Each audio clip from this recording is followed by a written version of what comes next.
Bienvenido a Hora de Estudio Bíblico con nuestro maestro el Dr. Lehman Strauss.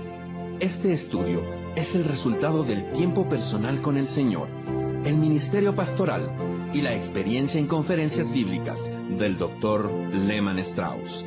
Él nos instruye y alienta con la enseñanza de la palabra de Dios. Ahora, el Dr. Strauss. Bien amigos, bienvenidos a Hora de Estudio Bíblico. Abran por favor sus Biblias en Romanos capítulo 5. No sé ustedes, pero para mí es una bendición estudiar Romanos nuevamente. Me está ayudando mucho, tanto en lo intelectual como emocional y espiritualmente. Me doy cuenta que aún estoy en la escuela de Dios, aún no me recibí, Y Romanos es una bendición para mí. Creo que les mencioné en una oportunidad que uno de los mejores años de mi vida fue cuando estudié por un año completo el libro de Romanos.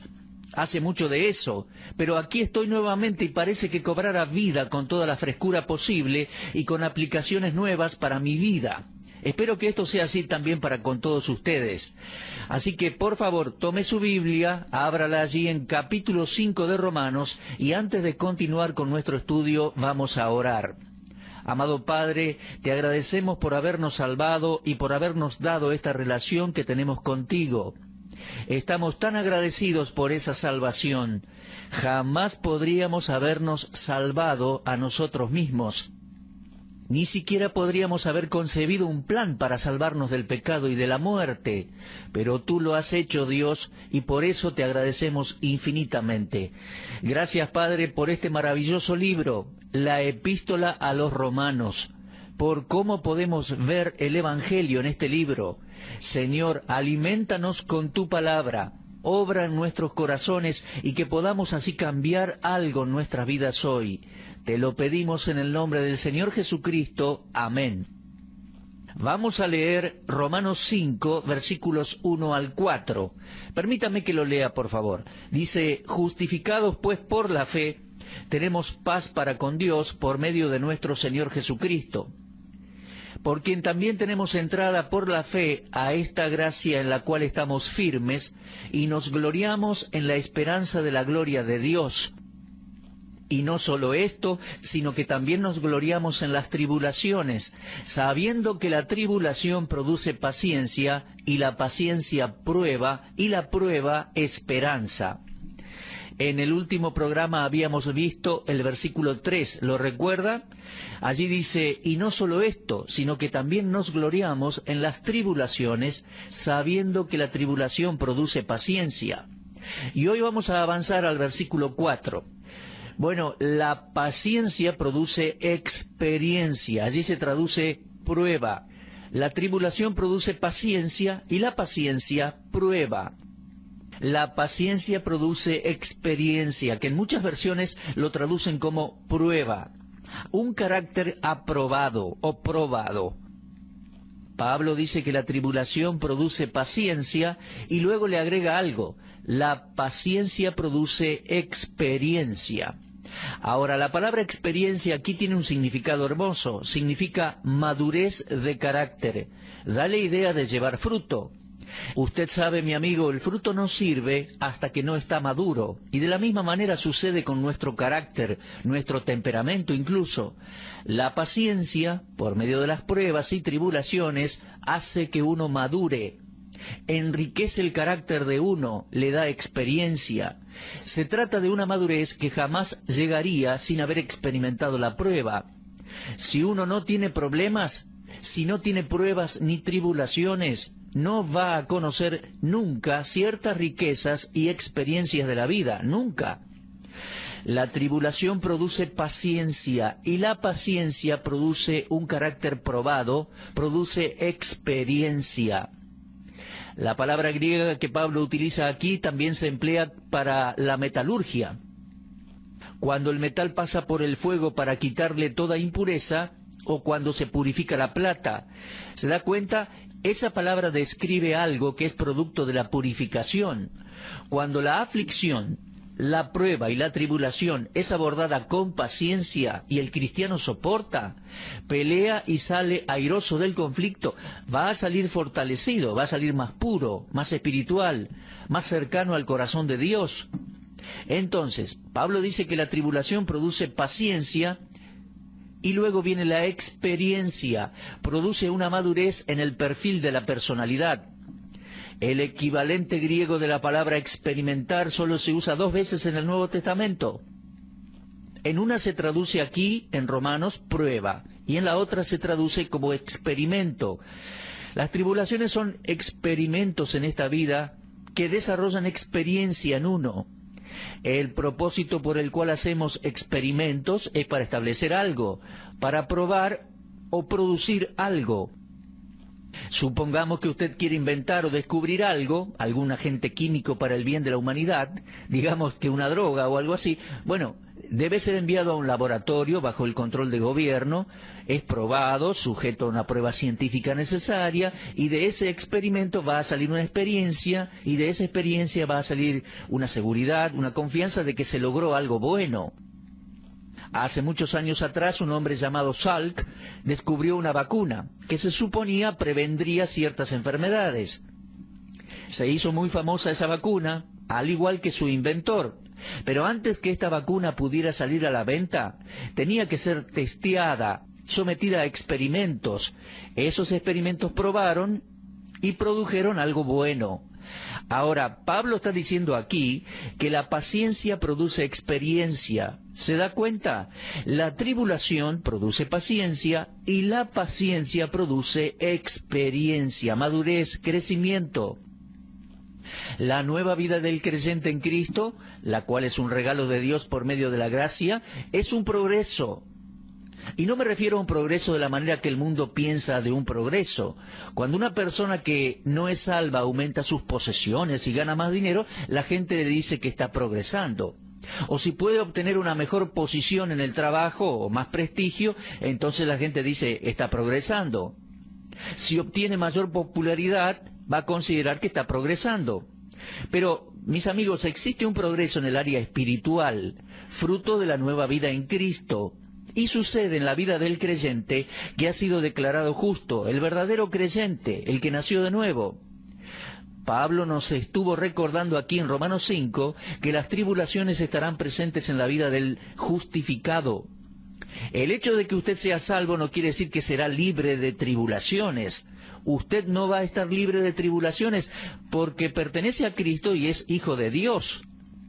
Mi amigo, el cristiano aprende de este pasaje en Romanos 5 que el sufrimiento es parte del plan y propósito de Dios para todos sus hijos. La tribulación obra a favor nuestro para producir el fruto de la paciencia.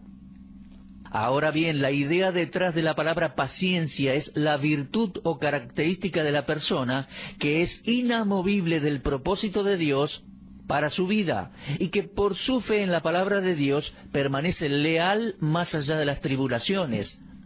Este es el primer paso en el progreso del creyente. ¿Se da cuenta? El creyente acepta el sufrimiento sabiendo que es el primer paso en este proceso. Si bien puede parecer lento y doloroso, lo está guiando a un valle más alto de la experiencia espiritual. De la misma manera que la tribulación produce paciencia, la paciencia produce experiencia. La paciencia que recibimos por medio de las pruebas desarrolla en nosotros otra virtud. ¿Cuál es? La aprobación. El proceso de sufrimiento nos prueba y los resultados del sufrimiento nos aprueban. Las iglesias de Macedonia eran un ejemplo en esa verdad. Pablo les escribió en 2 Corintios 8 diciendo: asimismo, hermanos, os hacemos saber la gracia de Dios que se ha dado a las iglesias de Macedonia, que en grande prueba de tribulación, la abundancia de su gozo y su profunda pobreza abundaron en riquezas de su generosidad. El testimonio que Pablo da de estos creyentes es similar al que comentó de Timoteo. Él dijo en Filipenses 2:22, ya conocéis los méritos de él, de Timoteo. Junto a otros creyentes en Macedonia, Timoteo estaba pasando por pruebas. Y esas pruebas demostraron una fe verdadera en el Señor Jesús, y Pablo lo estaba aprobando. Entonces, las tribulaciones, en vez de hacernos daño, obran para nuestro bien. Es un proceso que desarrolla una experiencia que prueba que fuimos justificados. Mis amigos, como creyentes debemos aprender a regocijarnos en las pruebas más severas incluso, porque es por medio de la experiencia de lidiar con las pruebas que somos aprobados por Dios. Ahora, me gustaría confesarle algo. A mí no me gustan las tribulaciones, no me gustan las pruebas, no me gusta andar con el corazón quebrantado, no me gustan los reveses de la vida. Me gusta que las cosas anden bien. De hecho, en ocasiones he estado resentido con ciertas pruebas y tribulaciones. Pero permítame decirle algo. Me gustan las oportunidades que estas pruebas me dan para crecer en la gracia. Y hoy puedo mirar hacia atrás a cada prueba que tuve, y después de haber pasado esas pruebas de manera victoriosa, para la gloria de Dios lo digo, siempre he salido de ellas como un mejor cristiano, como una mejor persona. Le reitero, no me gustan las pruebas, no me gustan los reveses de la vida, pero aprecio mucho lo que esas pruebas me presentan, una oportunidad gloriosa para avanzar en mi vida cristiana y en mi experiencia cristiana. ¿Se da cuenta? Es como una reacción en cadena, una reacción de la gracia justificadora de Dios, algo que continúa en la vida del creyente aquí, en este momento en la tierra. Fíjese en el versículo 4, allí leemos, la paciencia prueba y la prueba esperanza. ¿Ve cómo la cadena continúa? Ahora, aquí se nos muestra los efectos duraderos de la esperanza cristiana, la cual es producida por medio de la prueba, de la experiencia por la que pasamos, la cual a su vez fue desarrollada por la paciencia y la tribulación. Mire, retrocedamos un poquito. Tenemos allí en el contexto de Romanos 5, tenemos esperanza en el versículo 4, luego experiencia.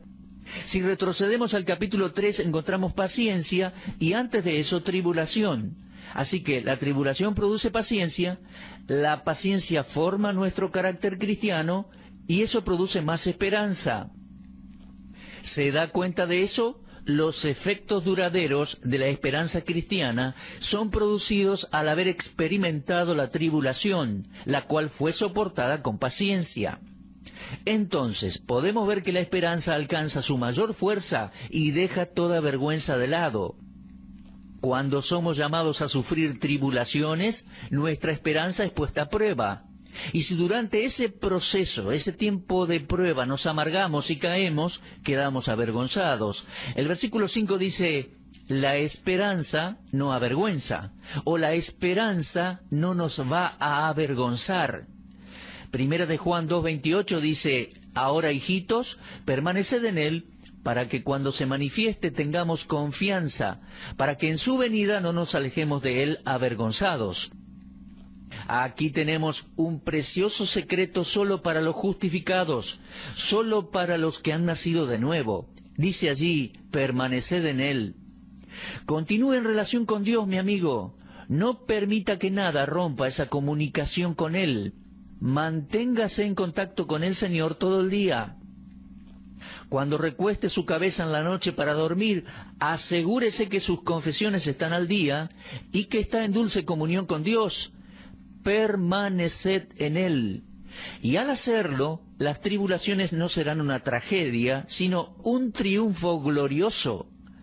Esta cadena continúa actuando, y esto me gusta muchísimo, porque dice, no solo esto, sino que también nos gloriamos en las tribulaciones, sabiendo que la tribulación produce paciencia, y la paciencia prueba, y la prueba esperanza, y la esperanza no avergüenza. Qué cadena más gloriosa la que Dios posibilitó por medio de Cristo para nosotros ahora, ¿eh? Aquí se nos dice por qué la esperanza del cristiano no avergüenza.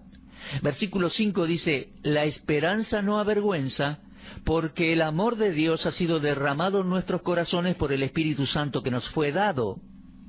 La idea entera de la justificación tiene su origen en el corazón amoroso de Dios. La naturaleza misma de Dios es expresada por la palabra amor. Por ejemplo, en 1 de Juan leemos que Dios es amor. O sea, eso es lo que Dios es en su misma naturaleza.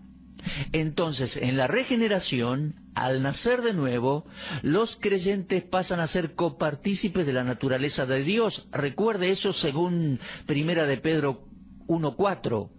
En otras palabras, nosotros pasamos a ser recipientes del amor de Dios por medio de una operación divina.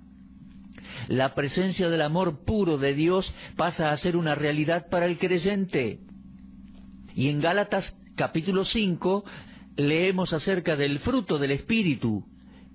Y, como podrá ver, el primer aspecto del fruto, la primera manifestación, es el amor. La venida del Espíritu Santo al creyente en el momento de su conversión es como la semilla del amor divino siendo plantada en su corazón.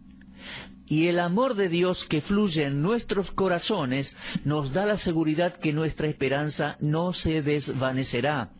Dice Pablo en Romanos 5:5, la esperanza no avergüenza, porque el amor de Dios ha sido derramado en nuestros corazones por el Espíritu Santo que nos fue dado. Esa es una hermosa verdad, una maravillosa verdad. Ahora, esta es la primera mención de la obra del Espíritu Santo en el creyente en Romanos. Leí hace un tiempo atrás algo que dijo el doctor Ironside y me gustaría compartírselo. Él dijo así: en el capítulo 1 de Romanos leemos acerca del Espíritu de Santidad en conexión con la obra de Cristo y su resurrección, pero ni una sílaba acerca de la obra del Espíritu Santo en el creyente hasta que llegamos a este texto de capítulo 5 de Romanos, a donde el alma entra en paz por medio de la obra de Cristo. Y esto es muy importante. Yo no soy salvo por lo que sucede en mí, sino porque Cristo murió por mí. Pero el Espíritu Santo me sella cuando creo el Evangelio, y es por medio del Espíritu Santo morando en mí que el amor de Dios es derramado en mi corazón. Mi amigo, no es nuestro amor por Dios, es su amor por nosotros el que Pablo tiene en mente en estos versículos. El amor de Dios se manifestó hacia nosotros en la persona de Cristo en el Calvario, en la cruz, y se nos impartió a nosotros con la venida del Espíritu Santo. Es el amor de Dios en nuestros corazones el que confirma nuestra esperanza. Vamos a repasar una vez más estos versículos. Dice así Pablo en Romanos 5, no solo esto, sino que también nos gloriamos en las tribulaciones, sabiendo que la tribulación produce paciencia, la paciencia prueba, y la prueba esperanza. Y la esperanza no avergüenza, porque el amor de Dios ha sido derramado en nuestros corazones por el Espíritu Santo que nos fue dado. ¡Qué bendita verdad! Y cuánto debemos agradecer a Dios por esto, por esta hermosa revelación que nos da aquí. Cuando la esperanza de uno está en Dios, no se puede hacer cenizas. Cuando la esperanza de un creyente está en el Señor, jamás podrá desilusionarse. Cuando la esperanza de un creyente está en el amor de Dios, jamás se desilusionará. Amigos, Dios nos ama con un amor eterno, y ese amor está respaldado por su eterno poder. Aquí en Romanos 5 tenemos una gloriosa verdad, y creo que muchas veces la pasamos por alto. La enseñanza es la siguiente: la vida tiene un propósito, y ese propósito es el plan de Dios para nosotros. Se está llevando a cabo por medio de aparentes aflicciones y adversidades que son parte de la vida. Su final es una promesa de Dios en amor, y ese amor fue depositado en nuestros corazones no como un simple regalo, sino como una comunicación. La tercera persona de la Trinidad, el Espíritu Santo de Dios mismo, lo hace real en nuestras vidas. Qué importante es este concepto en el tiempo que nos toca vivir, cuando muchos hablan del amor de Dios y de nuestro amor hacia Él. Muchas canciones hablan de amar a Dios y de cuánto le amamos. Que sea verdaderamente real por la obra de Dios en nuestras vidas. Miren, de por sí, humanamente hablando, desde nuestra naturaleza no podríamos amar a Dios jamás. Dios lo hace posible por su gracia en Cristo y por la obra del Espíritu Santo dentro nuestro. Y eso es algo maravilloso. Les vuelvo a decir, es una verdad que aviva el fuego de mi corazón, toca lo más profundo de mi ser, y es un gozo poder compartirla con todos ustedes a través de la radio. Bueno, hay más cosas que me gustaría decir, pero creo que no nos da el tiempo por hoy, así que vamos a continuar en nuestro próximo programa, avanzando desde Romanos capítulo 5, versículo 6. Si Dios quiere, será hasta entonces. Dios les bendiga ricamente y les aconsejo una vez más, lea y medite esta porción de la palabra de Dios en Romanos capítulo 5. Usted estuvo escuchando Hora de Estudio Bíblico con el maestro el doctor Lehmann Strauss. Si desea escuchar una vez más este mensaje, visite nuestra página en la internet www.bbnradio.org. Le dejamos la invitación para que el día de mañana nos acompañe aquí, en este mismo horario y punto del dial. Hora de Estudio Bíblico es una producción de BBN.